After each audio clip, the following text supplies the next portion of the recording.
All right, let's get it. I just took my first dash. I'm crossing over the Causeway Bridge. You can look it up. It's the longest bridge in the world over any body of water. That's right, 24 miles of bridge that's over water, over a lake. Look here, you can see that, all water. This is a stretch that's 24 miles all over a body of water. It's called Lake Pontchartrain. And I'm crossing from basically New Orleans, Metairie, all the way to Mandeville, Louisiana to go drop off a DoorDash order. I took the order for tree fitting. As you know, tree fitting, right, is the magic number that goes with the Loch Ness Monster. Hold on. So you know, if I took a tree fitting order from the South Shore and I'm heading to the North Shore and I'm crossing 24 miles of bridge over a lake, that the Loch Ness Monster could be in that water right there waiting to snatch up his tree fitting. I don't know. You tell me. I hope that's not the case. I got to be careful. That Loch Ness Monster could pop up anytime in Lake Pontchartrain. Go look it up. Lake Pontchartrain, longest bridge over a body of water. Now, in all seriousness, I'm really crossing this bridge because I got to deal with my past yet again as a felon. As you all know, I've been DoorDashing as a convicted felon and sharing my DoorDash experiences with you, but I'm also applying for other jobs. And one of the jobs that I'm applying for is a provisional license to sell funeral arrangements, burial plots, and cremations, and I need a provisional license from the state. So I applied for it and they have done background checks. I was clear, I didn't hide anything. But now the state board that's over this, they're requesting that I have some kind of paperwork, documentation, certification from the courts that says that my charges are free and clear. Okay, I'm going to do that. I had most of my cases fell out of Jefferson Parish, but I got one charge that's in St. Tammany Parish. And so I got to drive all the way across the lake to go get this paperwork. And it's about an hour from my house. I really don't feel like doing it. It's not the fact that I'm not motivated for my job. It's the fact that this conviction happened in 1995 and it's basically for a Mickey Mouse charge, a petty theft. It was car burglary. No windows were broken. I remember I didn't even actually go in the car. So I wasn't the one who went into it, but I got charged with it. Nonetheless, I was with the person who did it and I got charged with it, but nothing was broken. I don't even think anything was stolen. But if you know anything about the New Orleans area, you catch a case in St. Tammany Parish, they don't play. They're gonna lock you up. So they locked me up. I caught my case. I wound up pleading guilty to like 2 years credit for time served on the other charges that I had out of Jefferson Parish. And now I got to go over here from 1995. And what are we in? 30 years later, I'm driving over here to get paperwork to prove that my case is over with.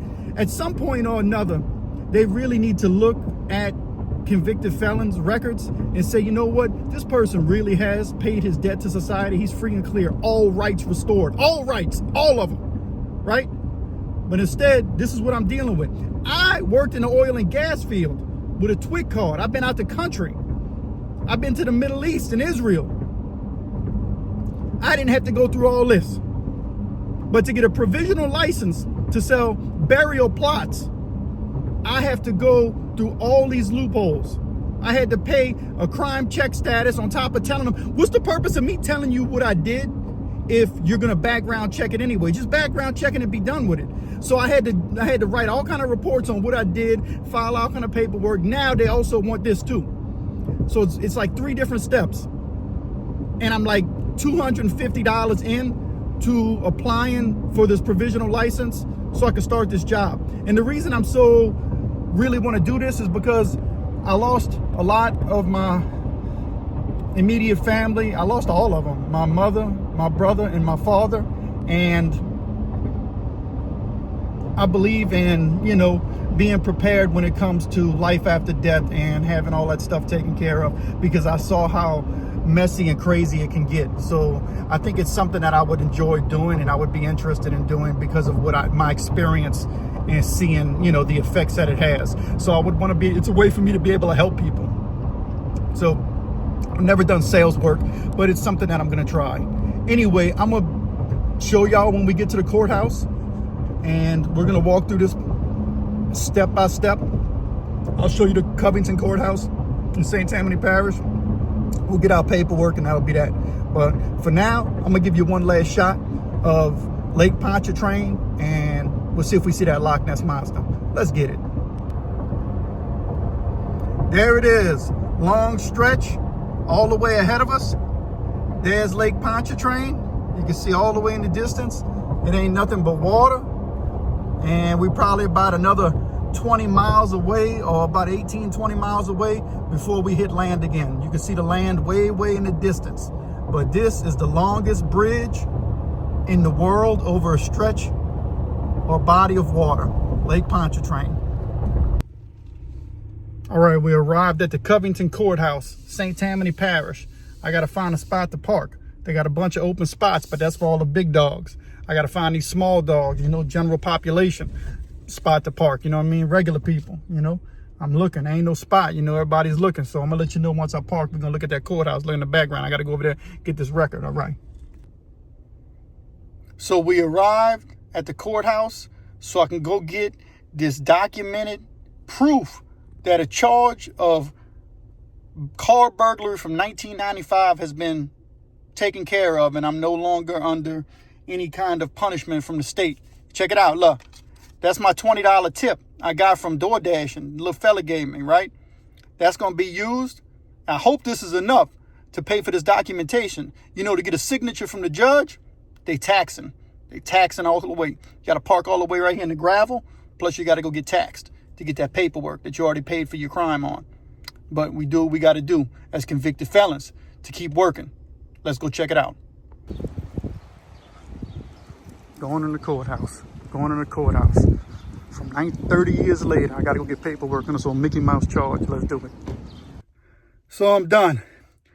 I just got the paperwork. I don't even know if this is the paperwork that the licensing board's even going to want. They were talking about you got to go to probation and parole. I'm like, nah, I'm not doing all that. I'm like over $200 in trying to get approved to get a provisional license for this job. And like I said, over $200 in, got all kind of miles. I'm over here at this courthouse. If this don't work, then this is going to have to work because, you know, at some point it does become very inconvenient that you running around trying to explain yourself for something that you served your punishment for, paid in full. I'm good with the state. I gave the state every single day that they sentenced me to. Paid them all the money they asked for. But I'm still running around, right? Still held accountable for something I did when I was a teenager. And here I am going on 50. And at some point, it becomes redundant and ridiculous. But I got the paperwork and we'll see if this is good enough for me to get the license that I'm looking for. So we'll see.